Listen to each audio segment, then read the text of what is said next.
Despite its well-deserved reputation as an optimistic franchise that points toward a better, brighter future for humanity, Star Trek has always been willing to go there, as the kids say, I guess.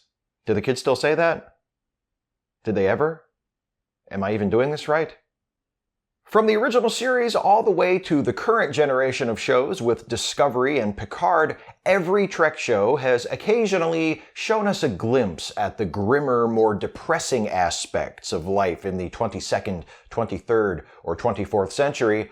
And now we're going to take a peek in this video as we explore the question, what is actually Star Trek's darkest episode?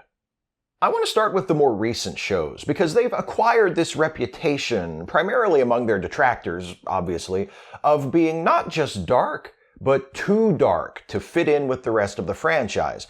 I've got to tell you, while I certainly agree that Discovery and Picard are darker in tone than the previous series, generally speaking, I find the complaints about them being too dark to be overstated. The first season of the Picard series isn't exactly a light-hearted romp through the clouds, and it does have some truly grim moments, right, Icheb? But when I break it down episode by episode, I don't really find individual episodes that strike me as excessively dark compared to the rest of the franchise. Even the episode that begins with this absolutely wrenching scene, Stardust City Rag, turns out to be mostly a wacky caper story. That dramatic shift in tone within a single episode is indicative of a larger issue with the series. In fact, I'd say difficulties regarding tone as well as pacing were the biggest problems with Season 1 of Picard, but I wouldn't include the series being too dark among those problems. Discovery has had similar issues with tone and pacing, but it's a lot easier to pick out particularly dark episodes. Though the task is made easier in this case because two of Discovery's darkest episodes are also two of its best. In the first season, there is magic to make the sanest man go mad, Discovery's take on that dependable old sci-fi trope, the time loop. Harry Mudd uses a time crystal to force the crew of Discovery to relive the same half hour over and over again. As the loop repeats itself, Mudd attempts to steal the secrets of the ship's spore drive. And also he murders Captain Lorca dozens of times using a sadistic variety of methods. And that's the bit that makes this such a dark episode. Star Trek The Next Generation has a time loop episode, Cause and Effect, but in that show the characters are trapped in the loop by accident, and the focus of the show is on how they're able to gradually figure out their predicament and devise a way to escape. In Discovery's version, Mudd initiates the time loop on purpose and takes advantage of the situation to indulge his apparently unslakable thirst for blood and revenge. Mudd's time loop automatically starts over after 30 minutes, and his custom is to murder Lorca right before the reset. At one point, Mudd tells Lorca that he's had the pleasure of killing him 53 times, and it never gets old. Keep in mind, the time loop only lasts for 30 minutes at a time. 53 half hours is only a little over 1 day, which means that Mudd has essentially spent an entire day murdering Captain Lorca over and over again, and he's not sick of it yet. Who knew rascally space pirate and drug dealer Harcourt Fenton Mudd was such a remorseless murder machine? Time crystals also come into play in the other Discovery episode I want to mention, Season 2's Through the Valley of Shadows. In this episode, Discovery, commanded by Captain Pike, arrives at the sacred Klingon monastery on Boreth. Pike visits the chamber where the monks keep their time crystals and is shown a vision of his tragic future, the accident that leaves him burned and confined to a beep chair. Pike needs a time crystal so that Discovery can continue its mission, but Tenavik, the cleric who conducts Pike through the monastery, warns that if Pike takes the crystal, the future he just saw will become inescapable. Because Pike is an almost too good to be true hero, he takes the crystal, sealing his fate. Pike's vision of his future plays like a nightmare, and it leaves the same sort of lingering effects. I remember being a little shaken by it the first time I watched it. Anson Mount's performance as Pike really drives home the point, the way he recoils from the time crystal, letting out this raw cry of horror and shock. It's pretty intense. The other half of that show follows Burnham and Spock as they track down a missing Section 31 ship and stumble into the middle of an alien movie, narrowly escaping death at the clutches of a swarm of evil nanobots. And then the episode ends with the heroes surrounded by hostile ships and Pike ordering the crew to evacuate because their only option left to thwart the plans of their enemy is to blow up Discovery. So, yeah. Kind of a dark episode all around. Taking another step backwards through the franchise to the films set in the Kelvin timeline, I would say that Star Trek Into Darkness is well titled. It's not all that dark overall, but it does have some pretty heavy moments, like the death of Pike, the death of Kirk, though that one ends on a really cheesy note, and it doesn't stick, of course. Khan crushing Admiral Marcus's skull. You should have let him sleep, buckaroo. And The Vengeance pulverizing San Francisco. Jesus, did Zack Snyder direct that bit? If not, I assume he at least furiously masturbated while watching it in the theater. I like Star Trek Into Darkness, but there's no reason for it to end with a starship plowing into a city other than to provide stroke material for Zack Snyder, a man who, having seen his films, I assume cannot achieve orgasm unless presented with depictions of large-scale destruction and death. Why did J.J. Abrams find it necessary to include Snyder disaster porn in his Star Trek movie? That is a separate question, which I will not pursue in this video. As far as the TNG movies go, First Contact and Nemesis are both kinda dark, but I'll go with Nemesis. Shinzon telepathically violates Deanna, Picard defeats Shinzon by impaling him, Data blows himself up to save the day, and on top of all that, the movie is terrible, by far the worst Star Trek movie yet made, so it's grim no matter how you look at it.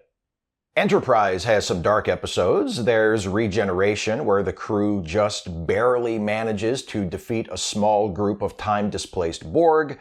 There's the Mirror Universe two-parter in Season 4 In a Mirror Darkly, where the Dr. Mengele version of Phlox kills a Tholian prisoner by shattering it. In Season 3, near the start of the Xindi arc, there's the episode Anomaly, where Archer tortures a prisoner for information by forcing him into an airlock and decompressing it, an act so brutal it shocks the rest of the crew. Moving on now to Voyager. I know I give that series a lot of grief. I never miss an opportunity to remind you all that it's my least favorite show in the franchise, like just now, for instance. But I've got to give the producers of Voyager this. When they went dark, they went dark. Some of the bleakest episodes in all of Star Trek come from Voyager. There's The Thaw, my personal favorite show in the series, where members of the crew become trapped in a virtual reality environment ruled by an evil clown who embodies fear. There's Nothing Human, where the Doctor works to save the life of B'Elanna Torres with the help of a hologram of a Cardassian war criminal. There's Jetrel, a Hiroshima allegory, where we learn about a conflict between Neelix's people, the Talaxians, and the Hakonians, and a cruel weapon called the Cascade that killed over 300,000 Talaxians instantly. And there are others I could mention, but in the interest of brevity, I'll skip right to the episode that I think is the darkest of the entire series, and is also in many ways the quintessential Star Trek Voyager episode. It's from the show's 5th season, and it's titled Course Oblivion. Wow, as this episode begins, things seem to be looking up for the crew of the old Starship Voyager. Tom and B'Elanna get married. Some ensign we've never heard of just had a baby. And, oh yeah, the ship is only like 2 years from home? Wow, see that? See what happens when you just point the ship at Earth and fly instead of stopping every week to stick your noses in other people's business? Wait a second, they have been stopping every week to stick their noses in other people's business, though. They just did it in the previous week's episode, the one where Harry contracts Space VD from his alien girlfriend. Something strange is going on here. I don't know what it is, but while we're waiting to find out, I'm going to take my shoes off.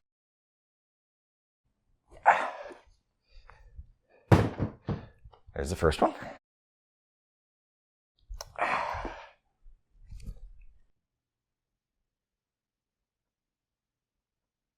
B'Elanna and Seven notice that parts of the ship are starting to lose molecular cohesion. At the same time, a strange epidemic starts afflicting the crew. They think the problem is related to the warp drive, but shutting it down doesn't seem to help. B'Elanna succumbs to the affliction before Chakotay and Tuvok figure out what's going on. It turns out they aren't actually the crew of Voyager. They're biomimetic copies of the original Voyager crew made by the silver blood substance encountered in the Season 4 episode, Demon. Not only the people, but the ship and everything on it are silver blood duplicates. Now, radiation from the warp core is breaking down the molecular structure of everything that was duplicated. Pretty soon, they'll all disintegrate. Chakotay and Tuvok suggest turning around and going back to the Class Y demon planet where they originated, but the duplicated Janeway really is just like the real one because she says no! That would take us in the wrong direction. Our mission is to get back to Earth, and that's what we're gonna do. But we'll all die? Those are the risks we accepted when we signed up to wear this uniform. But we didn't sign up to... Glad we all agree. I'll tell the crew. So they decide to set a course for the nearest Class Y planet, hoping that an environment like that of their native planet will stop the degradation long enough for them to figure out how to save themselves and get back on the road. But when they reach the nearest Class Y planet, they're turned back by hostile aliens. After a bunch more people die, including Chakotay, Janeway finally decides, okay, let's turn around and go back to the demon planet. Right before she dies, Janeway orders the surviving crew members to download the ship's records and personal logs into a signal beacon to launch into space, so that even if they all die, they won't be forgotten. By the time the beacon is ready, Ensign Kim, the only officer left on the bridge, has assumed command. Hey, congrats on finally getting promoted, Harry! He orders 7 of 9, who is in main engineering, to launch the signal beacon, but the ship's components are too degraded. The launch fails, the beacon is destroyed, and the crew is forced to watch as their final attempt at a meaningful act flutters and dies, much like the canary at the end of von Stroheim's Greed, film nerd flex. Meanwhile, not far away, the real Voyager detects a ship in distress. By the time they get there, all that's left is a cloud of silver blood floating in space. And Janeway's like, that's weird. Whatever, guess we'll never know what that was all about. And so the duplicate Voyager is destroyed, along with all the people on it, leaving behind no trace that they ever existed in the first place. They lived, they died, they were utterly forgotten. That's a little too real, huh? What did I mean when I said this is the quintessential Star Trek Voyager episode? Think about it. This episode is about a group of people who find out they're just copies of the real thing when it becomes obvious that they'll never be able to fix the fundamental problems that have doomed them. They struggle to use what time they have to make some kind of a difference, but ultimately, all their efforts are a hopeless exercise in futility. Was someone in the writer's room working through some shit, or what? Was it specifically related to the show? Or just general existential angst? Either way, we're all going to die, and in the fullness of cosmic time, ultimately nothing we do will matter. But you know, there are dark shows in the rest of the franchise too. Rolling all the way back to Star Trek the original series, there's Wolf in the Fold, where it turns out Jack the Ripper is actually an immortal being who is still alive and killing in the 23rd century. There's also the classic episode Balance of Terror, a meditation on the mindless futility of war, which establishes the Romulans as honorable adversaries and ends with Kirk regretfully bearing witness as the Romulan commander destroys his own ship rather than be captured. And there's the Paradise Syndrome, one of the more problematic original series episodes, where Kirk loses his memory and spends several months living with a group of Native Americans on a remote planet. It mostly plays as campy and cringeworthy, but things go really dark at the end when Kirk regains his memory but watches helplessly as his new wife, Miramani, who is pregnant with their child, dies after being stoned by the others in the tribe. Stepping ahead to Star Trek the Animated Series, I'm not gonna leave it out this time. I don't know, it's a children's cartoon, so none of the episodes are particularly dark if you ask me, but if I have to pick one, I'll go with the Slaver Weapon, where Spock, Uhura, and Sulu contend with the Kzinti over possession of a weapon powerful enough to threaten the entire galaxy. The episode ends with the destruction of the weapon, which also kills the Kzinti, marking the only time in the animated series we actually see characters die. There's a dead Kzinti right there, see? Stop crying, kid. Finish your Apple Jacks. The classic Trek films have some pretty dark moments, too. The death of Spock in Star Trek II, the murder of David and destruction of the Enterprise in Star Trek III, Spock's forcible mind meld with Valeris in Star Trek VI. But those films, while varying in quality, all do a pretty good job of balancing those heavier bits with an exciting, adventurous overall tone, the result being that none of them leaves the impression of being a dark movie per se. You probably noticed I jumped right from Voyager to classic Trek, skipped right over TNG and DS9. That's because the last two episodes I really want to talk about are part of those series. And the first of those is one of my very favorite TNG episodes, a two-parter that was actually the subject of my first Trek Actually video, a show titled Chain of Command. When I talked about this episode before, I mostly concerned myself with the Captain Jellicoe plot. This time around, let's focus on what happens to Picard. Starfleet sends Picard, Beverly, and Worf on a super-secret mission to destroy an illegal Cardassian weapon, but it turns out there is no weapon, and it was all a ruse to capture Picard so they could torture him for Starfleet defense strategies. And that's pretty much what happens. Gul Madred, the Cardassian officer who interrogates Picard, strips him naked, forces him to sleep hanging from the ceiling by his wrists, starves him, then gives him only gross, raw taspar eggs to eat, lies to him about the fate of his friends and his ship, and uses a pain device to attempt to coerce him to say that there are 5 lights behind the desk when there are actually only 4, all in an effort to psychologically break him. That's all plenty dark on its own. Picard rallies at the end to deliver his famous "there are 4 lights" rebuke to Madred, but the episode doesn't end there. In the final scene, Picard is back aboard the Enterprise, sitting with Counselor Troi. They're just kind of talking very generally about his experience. Troi tries to help him get started by telling him that she read his report, which, Jesus, did he write that on the ride back to the Enterprise from the torture planet?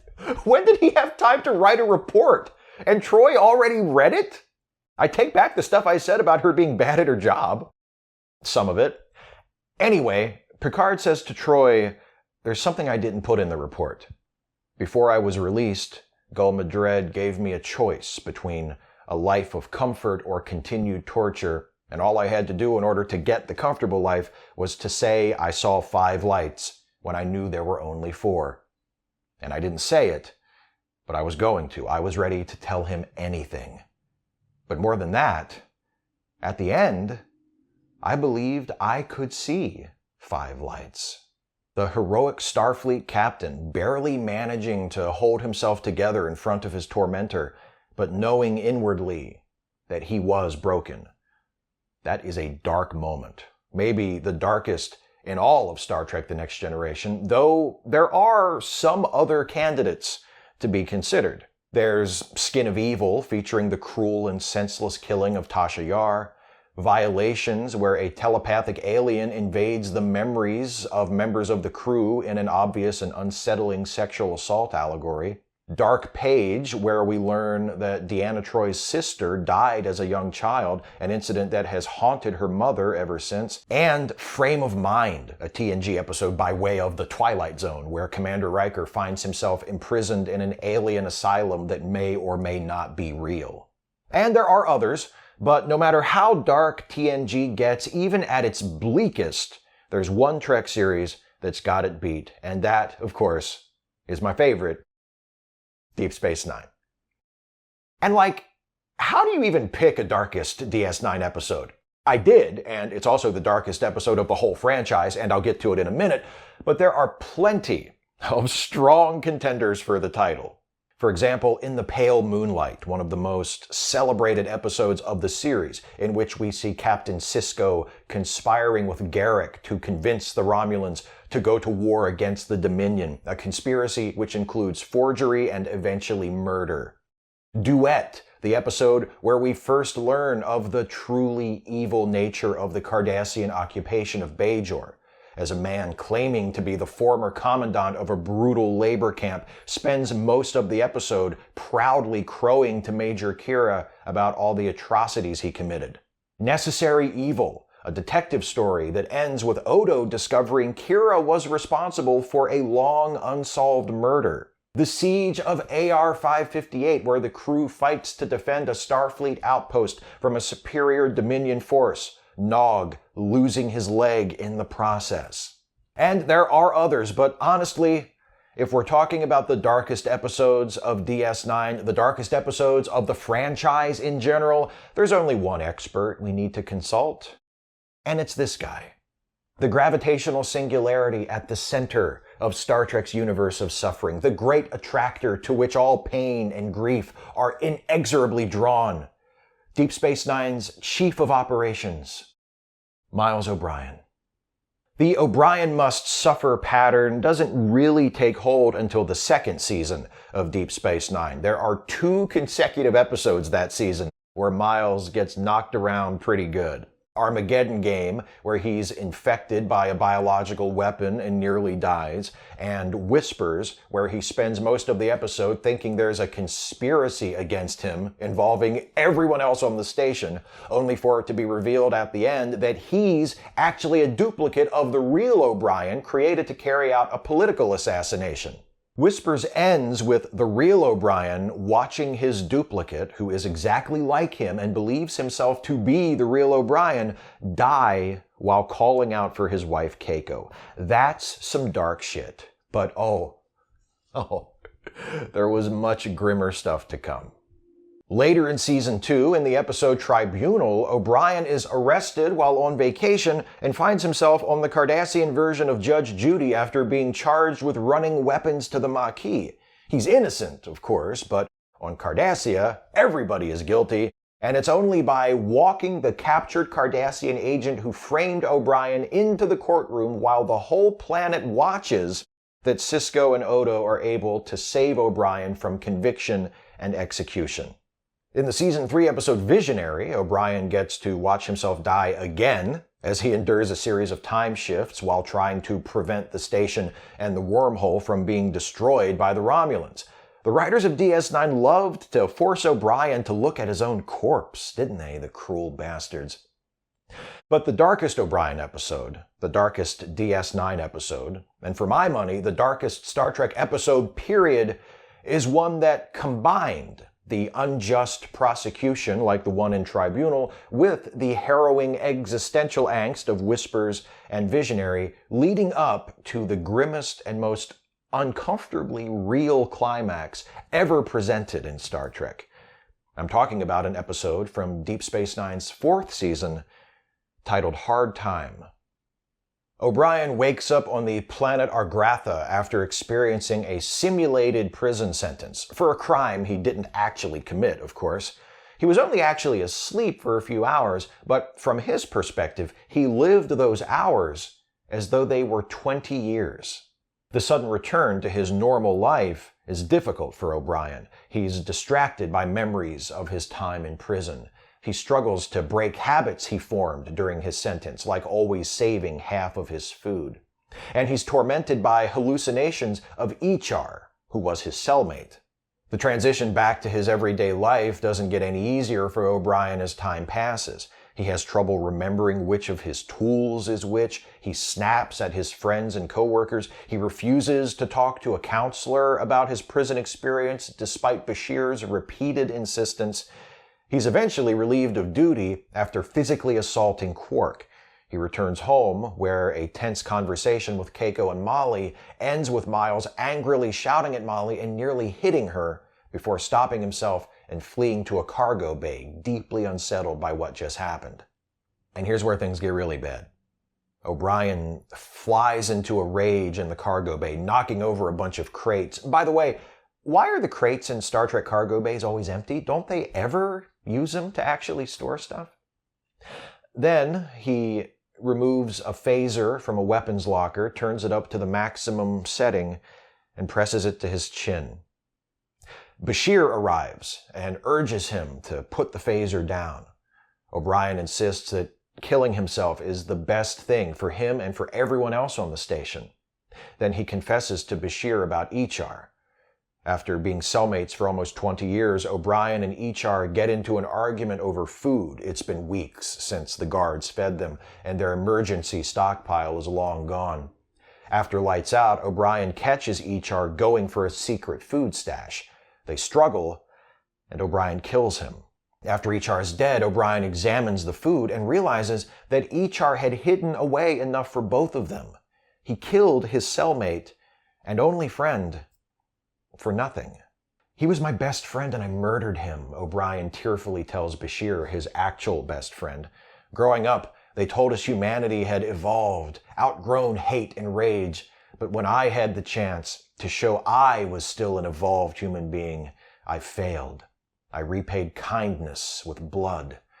I was no better than an animal. But that's not true, Bashir tells him. An animal would have killed Echar and never given it another thought. But O'Brien is being torn apart by his guilt and grief. That shows that he is still a good man, that while his time in prison may have forced him to abandon the better part of his humanity when he killed Echar, that one moment doesn't have to define his entire life. The hallucination of Echar, who has been present for this entire scene, tells O'Brien to be well and vanishes, signifying that he forgives O'Brien for what happened, and perhaps that O'Brien is ready to begin forgiving himself. Now, is this the darkest Star Trek episode ever? You may disagree, that's fine. This is all subjective. But for me, Hard Time cuts closer to the bone than any other episode in the franchise. We've seen Trek characters in some rough situations. We've seen them forced to confront some troubling questions. We've seen them have to deal with some pretty traumatic events. But I don't remember any other time when we've seen a series regular pushed to the breaking point the way O'Brien is, moments away from suicide. And not because of mind control or some other sort of manipulation at the hands of the villains, but because he's lived through some shit so heavy that he doesn't know if he wants to keep living. Hard Time is similar to one of the most celebrated episodes of Star Trek The Next Generation, The Inner Light, where a mysterious probe puts a whammy on Captain Picard that causes him to experience an entire lifetime as a member of a long-extinct alien society in the space of less than an hour. Both episodes center on the forced experience of an alternate life, and both episodes depict how jarring it is to suddenly wake up and find yourself back in the old life that you had all but forgotten. But once he's had a bit of time to adjust, Picard seems to regard his alternate life on the planet Catan as a positive experience. Yes, his memories are bittersweet, but they're memories of a life where he had a family, friends, and was one of the most respected citizens of his village. O'Brien's memories are of a life spent starving, in constant confinement with a cellmate he eventually kills over some scraps of stale bread. There are undeniably some troubling implications of Picard's experience in The Inner Light, but in a contest to determine which is the darkest episode, Hard Time wins by a knockout. Ooh, sorry, that was in poor taste. All kidding aside, as rough as O'Brien's experience in Hard Time is, it closes on a hopeful note. The episode ends with Bashir prescribing O'Brien some antidepressants and sending him home for a happy reunion with his wife and daughter. And yes, that's a glossy Hollywood version of what real people experience every day. In real life, people don't overcome the despair and depression that result from trauma like what O'Brien goes through so easily. But they do overcome it. It's not possible for everyone, sadly.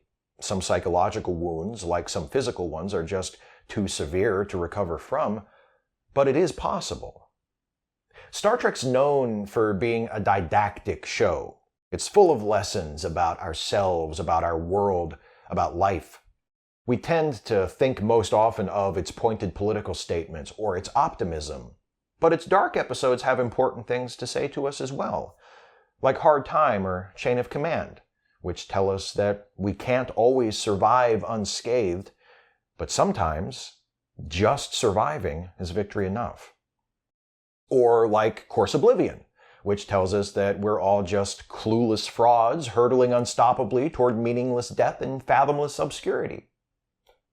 So, kind of a mixed message.